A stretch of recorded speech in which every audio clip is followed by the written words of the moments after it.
tayo ng hub ng side wheel. Gagamit din tayo ng rayos. Ito, sumtal. Ang sukat nga pala ng rayos na gagamitin natin ng side wheel, ang sawali, 210 by 17, 8 gauge, 210 by 17. Tapos gagamit din tayo ng rim. Ang sukat naman ng rim, 1.85 by 17, oversize, ang kulong-kulong, MSK na lang.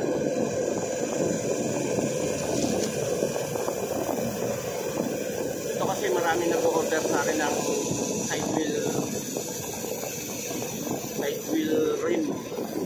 Yung nakasawali na kasi ginagamit sa kulong-kulong. Ewan ko sa inyo kung paano mag-align at kung paano yung procedure step by step. Let's go! Mga gagamitin natin sa align, ito na yung rim, ito na yung hub, kaya ito na yung mga rayos. Ang tools naman na gagamitin natin sa pang-align, ito improvise lang din siya yan. Ito pamihit ng ano to rayos, ang ganun. Tsaka ito pa, pamihit din ng rayos to para mas mabilis yung trabaho natin. Rechargeable barena.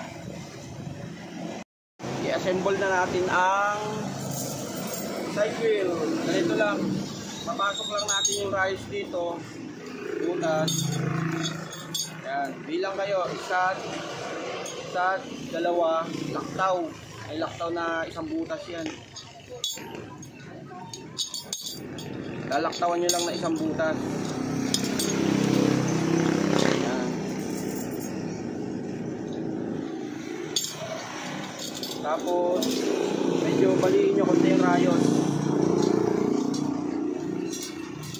para lumapat mamaya kapag ikakabit na natin sa rim ng side wheel. Dito naman sa rim ang pag-a-align para hindi kayo maligaw. Itong butas ng pito. Itong butas ng pito. Itong butas ng pito.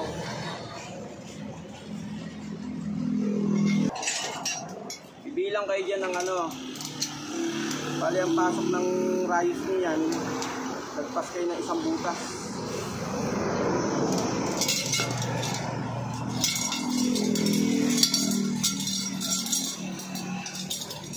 Side wheel. Yan. Tapos ito niple, iikot nyo sa rayos. 4 na ikot. 1, 2, 3, 4. Tapos laktaw na naman kayo ng 3 butas.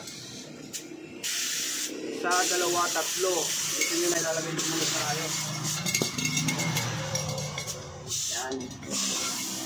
Lagay nyo ulit yung niple. Dito tuloy kayo nakakas. 1, 2, 3, 4. Tapos doon ulit. Lakta ulit na 1, 2, 3. Pang-4, tusok nyo na yung rayos. Ito sa rayos, ito sa pag-a-align, kailangan dito tiyagaan. Kasi hindi rin basta-basta nag-a-align. Maraming mekaniko na hindi marunong mag-align. Iniiwasan nila mag-align dahil mabusisi ang pagka-align.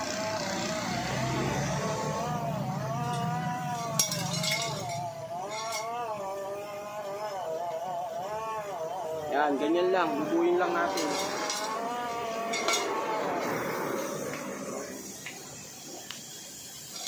Tiyaga-tiyaga lang dito sa pag-a-align. Hindi na akong side wheel. Tapos pag ito na-assemble na natin, balik ka rin natin. Makabila naman. Yan. Tapos ikot nyo lang ganyan yung hub. Ikot nyo. Hanapin nyo ulit yung butas. Ito. Tayo mag-ikot na tayo.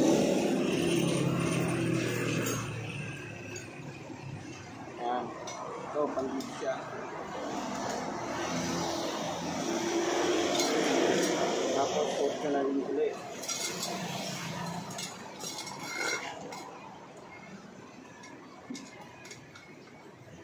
Tapos gamitan nyo ng tools para mas mabilis.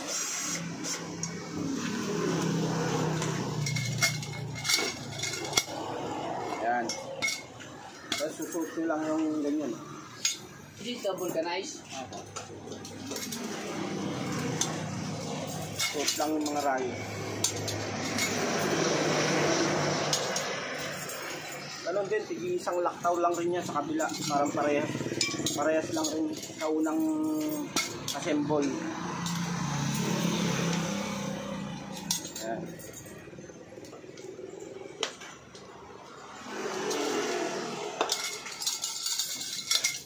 Tapos ganon din. Ilalaktaw mo naman ito ng dalawa. 1, 2, dalawang butas. Tapos pasok ulit yung play.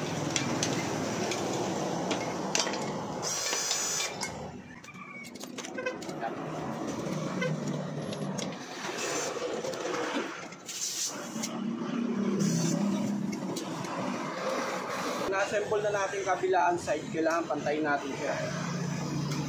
Kunin natin yung tamang distansya.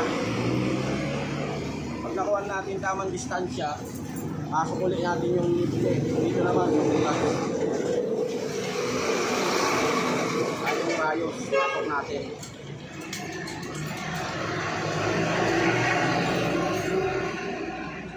Ganun lang. Lahat naman ng bakante niya mapapasukan na ng rayos, hindi na kayo maliligaw niya. Yan na lang ang butas na walang rayos eh. Pag naipasok niyo sa kabilang side na naman, ito.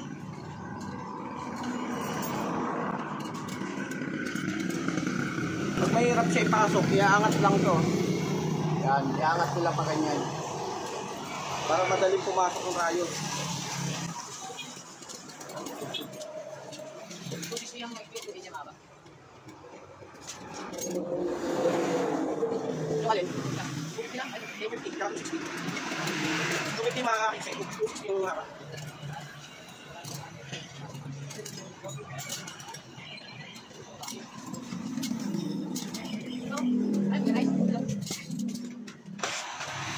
Yan, naipasok na natin side by side.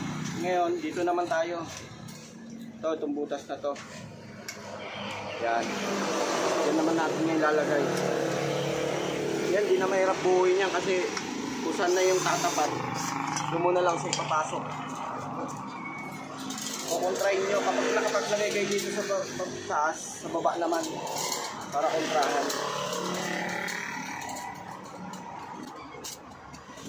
Yan. Ito madaling pang-ikot ng rayos ito kaya mas maganda gamitin. Yan ulit, pag dito kayo nakapag ano ulit, lagay, tatapat.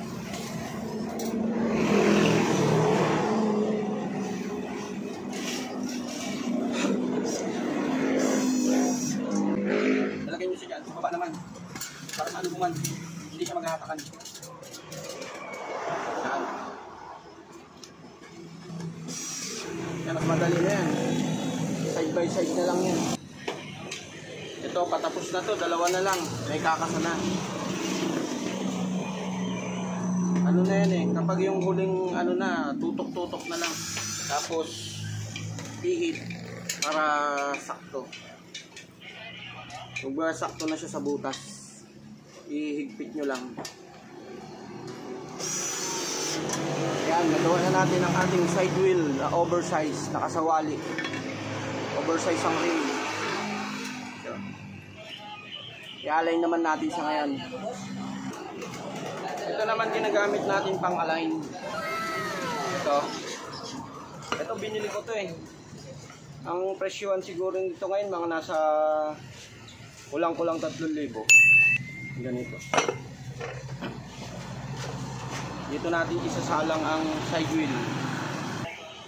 Ito naman gagamit tayo ng bearing 6205 para dito. Para may align natin siya. 6205 na bearing. Seal, tatak. Tapos itong bearing, ilalagay natin dito. Ayan. Pupukin lang natin ang martilyo.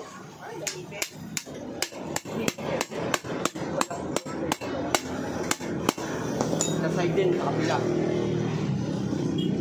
Ayan.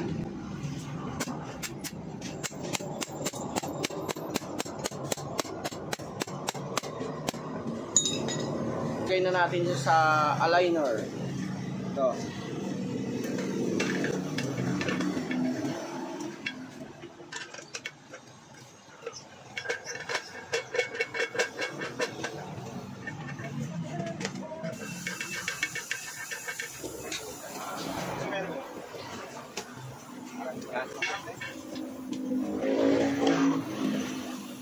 I-align natin siya ngayon.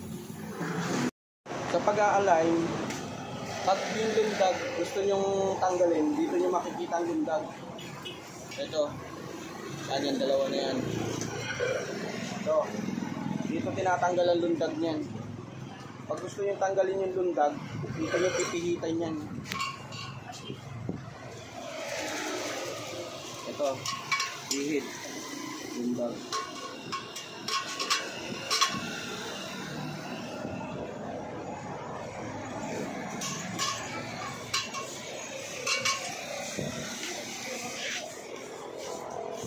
Pag yung wiggle naman, gusto yung tanggalin yung wiggle, dito naman makikita ang wiggle. Ito. Ito, pababa nyo lang to. Yan. Then nyo naman makikita yung wiggle, adjust nyo to. Dito. Yan o. Ipihitin nyo naman dito ngayon.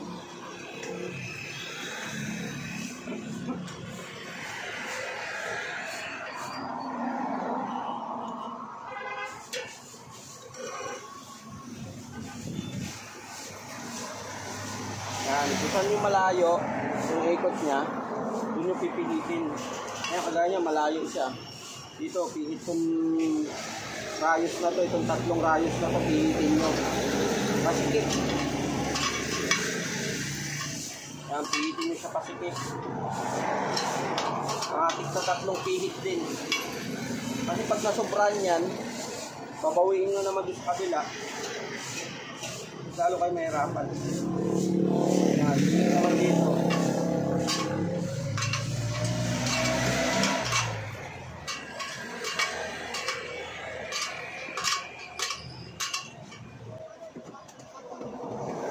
Pilitin lang naman kung saan yung kung saan yung masikip. Doon nyo lang pipilitin.